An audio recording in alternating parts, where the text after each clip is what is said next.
আসসালামু আলাইকুম ওয়ারহমতুল্লাহি ওয়াবারাকাতুহ। প্রিয় ভাই ও বোনেরা, আমরা সবাই জান্নাতের আশা করি, তাই না? আল্লাহর রহমত কামনা করি, স্বপ্ন দেখি আল্লাহ আমাদের জান্নাতে প্রবেশ করাবেন। কিন্তু সত্যিটা কি জানেন? আমাদের জীবনে অনেক কাজ আছে যা আমরা হয়তো হালকাভাবে নেই, গুরুত্ব দিই না, অজান্তেই করি।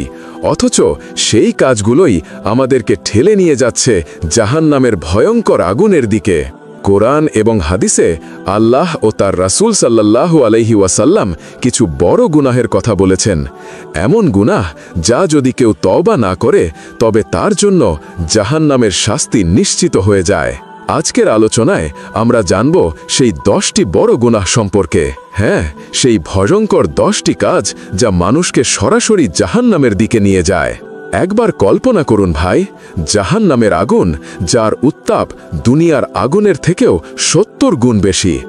এক মুহূর্ত সেখানে থাকা সম্ভব নয়, অথচ সেই আগুন থেকে রক্ষা পাওয়ার সহজ পথ আমাদের সামনে খোলা, যদি আমরা গুনাহ থেকে ফিরে আসতে পারি, যদি আমরা আল্লাহর দিকে ফিরে আসতে পারি। তাহলে আসুন দেরি না করে জেনে নেই সেই 10টি বড় গুনাহ যা থেকে আমাদের জীবনকে বাঁচাতে হবে ইনশাআল্লাহ। 1. শিরক করা। ইসলামের সবচেয়ে ভয়ঙ্কর পাপ হল শিরক, অর্থাৎ আল্লাহর সাথে কাউকে বা কোনো কিছুকে শরিক করা।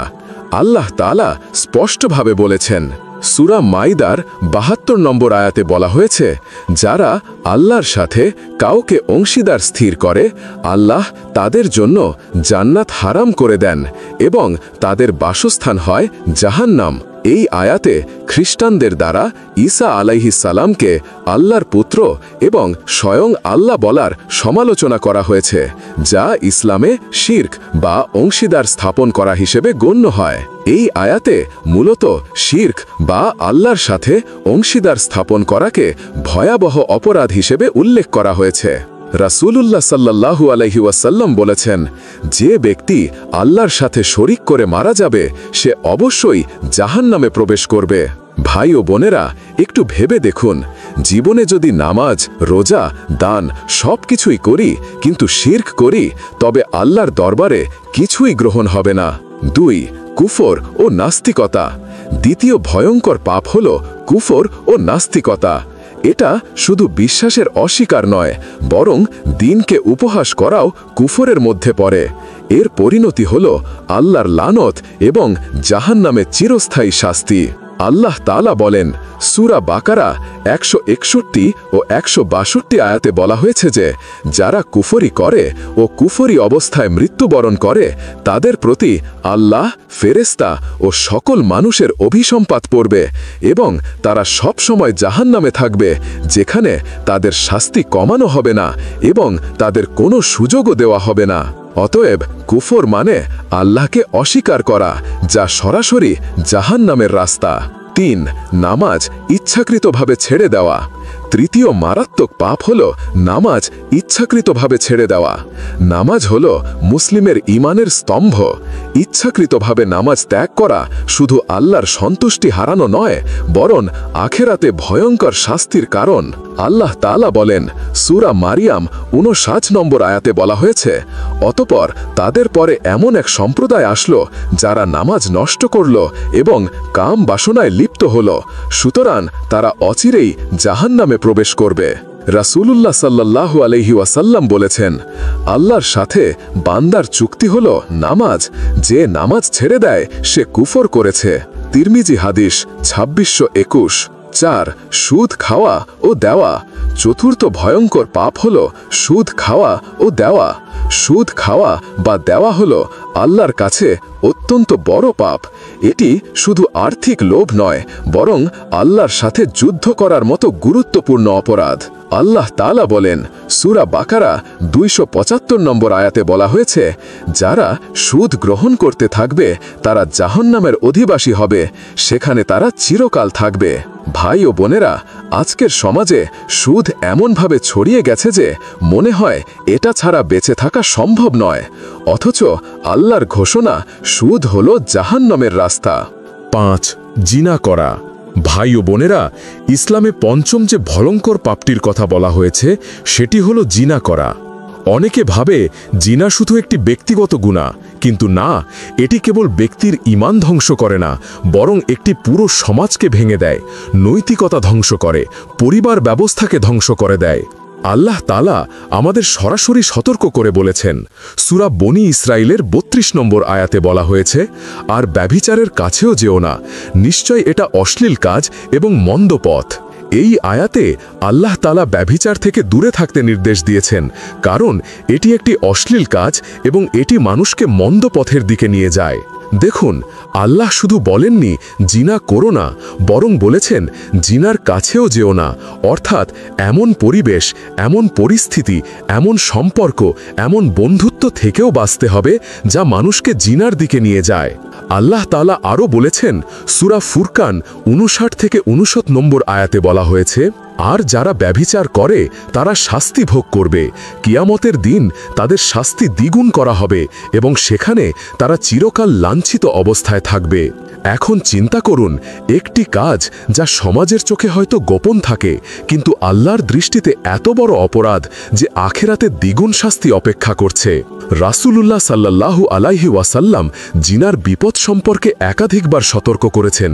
তিনি বলেছেন, যখন কোনো ব্যক্তি জিনা করে তখন তার ঈমান তার থেকে বেরিয়ে যায়, এরপর যদি সে তওবা করে তাহলে ঈমান ফিরে আসে। সহিহুল জামে হাদিস 5705। অতএব ভাই ও বোনেরা, জিনা শুধু একটি সাধারণ গুনাহ নয়, এটি ঈমান নষ্টকারী, পরিবার ধ্বংসকারী, সমাজের শিকড়কে পচিয়ে দেওয়া এক ভয়ঙ্কর মহাপাপ। ৬. মিথ্যা সাক্ষ্য ও প্রতারণা। ষষ্ঠ যে ভয়ঙ্কর পাপটির কথা বলা হয়েছে তা হল মিথ্যা সাক্ষ্য দেওয়া এবং প্রতারণা। ভাই ও বোনেরা, আমরা প্রায়ই দেখি মানুষ ছোট স্বার্থের জন্য, কিছু অর্থের জন্য, কোনো সম্পত্তি দখলের জন্য বা হিংসার কারণে মিথ্যা বলে, আদালতে মিথ্যা সাক্ষ্য দেয়, ব্যবসায় মিথ্যা প্রতিশ্রুতি দেয় কিংবা মানুষের অধিকার কেড়ে নেয়। আল্লাহ তাআলা এ সম্পর্কে সতর্ক করে বলেছেন, সূরা হজ ৩০ নম্বর আয়াতে বলা হয়েছে, তোমরা মিথ্যা কথা থেকে বেঁচে চলো। আরেক জায়গায় তিনি বলেছেন, সূরা মুজাদালাহা এর ১৪ ও ১৫ নম্বর আয়াত দুটি হল, তুমি কি তাদেরকে দেখনি যারা সেই সম্প্রদায়ের সঙ্গে বন্ধুত্ব করে যাদের প্রতি আল্লাহ রাগান্বিত? তারা না তোমাদের লোক আর না তাদের লোক, আর তারা জেনে শুনে মিথ্যে শপথ করে। আল্লাহ তাদের জন্য প্রস্তুত করে রেখেছেন কঠিন শাস্তি, তারা যা করে তা কতই না মন্দ।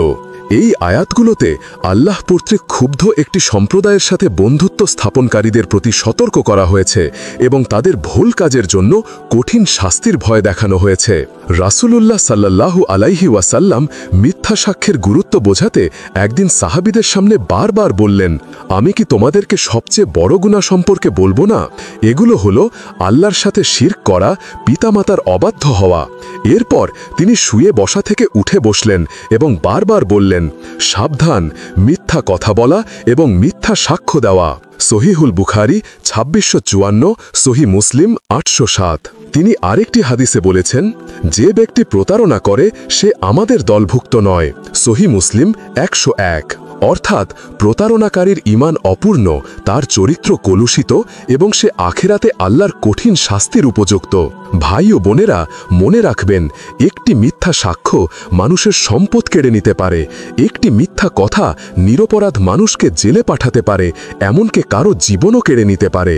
তাই এটি শুধু ব্যক্তিগত পাপ নয়, বরং পুরো সমাজকে ধ্বংস করে ফেলে। ৭. অন্যের হক নষ্ট করা। ভাই ও বোনেরা, ইসলামের সপ্তম যে মহাপাপের কথা বলা হয়েছে সেটি হল অন্যের হক নষ্ট করা। একজন মুসলিমের ঈমানের পরিপূর্ণতা তখনই আসে যখন সে নিজের মতো অন্যের অধিকারকেও সম্মান করে। কিন্তু দুঃখজনক বাস্তবতা হল, আমাদের সমাজে লোভ, স্বার্থপরতা ও ক্ষমতার কারণে মানুষ অন্যের হক নষ্ট করতে দ্বিধা করে না। আল্লাহ তাআলা বলেছেন, সূরা আন নিসার ১০ নম্বর আয়াতে বলা হয়েছে, যারা এতিমদের অর্থ সম্পদ অন্যায়ভাবে খায় তারা নিজেদের পেটে আগুনই ভর্তি করেছে এবং সত্বরই তারা অগ্নিতে প্রবেশ করবে। এই আয়াতটি এতিমদের সম্পদ আত্মসাৎ করাকে কঠোরভাবে নিষিদ্ধ করে এবং এর ভয়াবহ পরিণতির কথা বর্ণনা করে। কত ভয়ঙ্কর সতর্কবাণী! এতিমের সম্পদ হরণ করা, মানুষের সম্পদ দখল করা, কারো হক কেড়ে নেওয়া, এসব কিছুই আসলে নিজের পেটে আগুন ভরার সমান। রাসূলুল্লাহ সাল্লাল্লাহু আলাইহি ওয়াসাল্লাম বলেছেন, যে ব্যক্তি কারো অধিকার অন্যায়ভাবে নেয় সে অবশ্যই জাহান্নামের আগুনে প্রবেশ করবে। সহিহ মুসলিম হাদিস 1610। অতএব ভাই ও বোনেরা, অন্যের হক নষ্ট করা শুধু একটি সামাজিক অপরাধ নয়, এটি আল্লাহর কাছে এমন গুনাহ যা মানুষকে সরাসরি জাহান্নামের দিকে ঠেলে দেয়। আল্লাহ তাআলা বলেছেন, সূরা লুকমানের 14 নম্বর আয়াতে আল্লাহ তাআলা মানুষকে তার পিতামাতার প্রতি সদ্ব্যবহার করার নির্দেশ দিয়েছেন, কারণ মা কষ্টের পর কষ্ট করে সন্তানকে গর্ভে ধারণ করেন এবং তার দুধ ছাড়াতে 2 বছর অতিবাহিত হয়। তাই আল্লাহর প্রতি এবং পিতামাতার প্রতি কৃতজ্ঞ হতে বলা হয়েছে, কারণ সকলের প্রত্যাবর্তন আল্লাহর দিকেই। রাসূলুল্লাহ সাল্লাল্লাহু আলাইহি ওয়াসাল্লাম বলেছেন, আমি কি তোমাদের সবচেয়ে বড় গুনাহ সম্পর্কে জানাবো না? সেগুলো হলো আল্লাহর সাথে শিরক করা এবং পিতামাতার অবাধ্যতা। সহিহ বুখারী 2654, সহিহ মুসলিম 88। বিশেষ করে মায়ের প্রতি অবাধ্যতা ইসলামে ভয়ঙ্কর গুনাহ হিসাবে বর্ণিত হয়েছে। এক সাহাবী জিজ্ঞেস করেছিলেন, ইয়া রাসূলুল্লাহ, কার প্রতি আমার সবচেয়ে বেশি সদাচরণ করা উচিত? রাসূলুল্লাহ সাল্লাল্লাহু আলাইহি ওয়াসাল্লাম উত্তর দিলেন, তোমার মায়ের। তিনি 3 বার এভাবে বললেন, তোমার মায়ের, তারপর চতুর্থবারে বললেন, তারপর তোমার পিতা। সহিহ বুখারী, সহিহ মুসলিম। অতএব যে ব্যক্তি মায়ের অবাধ্য হয় সে আসলে নিজের জান্নাতের দরজা নিজেই বন্ধ করে দেয়। 9, অন্যায়ভাবে জীবন কেড়ে নেওয়া। নবম যে মহাপাপ হল অন্যায়ভাবে মানুষের জীবন কেড়ে নেওয়া। আল্লাহ তাআলা বলেছেন, সূরা মায়েদা 32 নম্বর আয়াতে বলা হয়েছে, যে কেউ প্রাণীর বিনিময়ে প্রাণ ছাড়া বা জমিনে বিপর্যয় ছাড়া কারো জীবন কেড়ে নেয় তবে সে যেন সমগ্র মানব জাতিকে হত্যা করল, আর যে কেউ একটি প্রাণকে বাঁচায় তবে সে যেন সমগ্র মানব জাতিকে বাঁচালো। রাসূলুল্লাহ সাল্লাল্লাহু আলাইহি ওয়াসাল্লাম বলেছেন, একজন মুমিনকে হত্যা করা আল্লাহর কাছে এত ভয়াবহ যেন সমগ্র পৃথিবী ধ্বংস হয়ে যাওয়া। সহিহ বুখারী, সহিহ মুসলিম। অর্থাৎ একজন নির্দোষ মুমিনকে হত্যা করা আল্লাহর কাছে এত বড় অপরাধ যে তার শাস্তি কিয়ামতের দিন ভয়াবহ হবে। তাই ইসলাম নিরপরাধ মানুষের জীবনকে রক্ষা করার ওপর জোর দিয়েছে। 10, গীবত, অপবাদ ও বিদ্বেষ ছড়ানো। দশম যে পাপের কথা বলা হয়েছে সেটি হলো গীবত, অপবাদ এবং বিদ্বেষ ছড়ানো। গীবত মানে হলো কারো অনুপস্থিতিতে এমন কিছু বলা যা সে অপছন্দ করে। যদিও কথাটি সত্যি হোক, তারপরও ইসলামে এটি মারাত্মক গুনাহ।